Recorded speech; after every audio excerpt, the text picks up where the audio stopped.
There's no one way of using social media correctly. You might use it to connect with fellow Dungeons & Dragons players, go viral doing dance videos with your mum, or maybe share your love of 1960s folk psychedelia with others. And that's great. But however you use social media, there are some guidelines you should probably follow to make sure you're a responsible and courteous member of the online community. If you want to post about your friends, family, colleagues, or anyone really, first make sure you get their permission. Everyone uses social media differently, and while you think it's hilarious, your mate might not appreciate having a picture of them wearing a fedora and riding a mechanical bull at Yeehaws Rodeo Shack posted across their timeline. Which leads us to our next point. If you post something online, make sure you own it or have the right to share it. Certain images, songs, and text are protected by copyright laws. Sharing something without permission could land you in legal hot water. Different social media sites have different uses. Take LinkedIn, which is used for professional networking.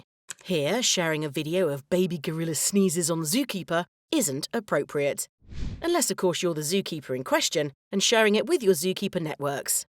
Work out which social media sites are the best place to post about your interests and communicate with like-minded people.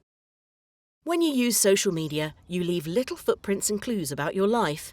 Look back through your online history and delete anything future you might not want reminding of. This is especially important as a professional online. Employers regularly check the social media accounts of prospective employees before they hire to avoid embarrassments further down the line. Have a think about how you're perceived online.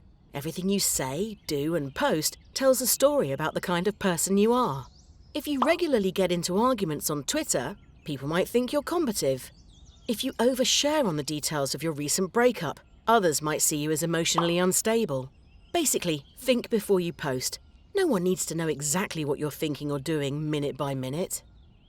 If you care about something, whether that's a petition, a charity, or just a video you think will make others smile, share it. One of the great things about social media is how it brings people together. Lift up the causes you care about and spread a little bit of kindness as you go. Follow these tips and you'll be using social media safely and considerately for years to come.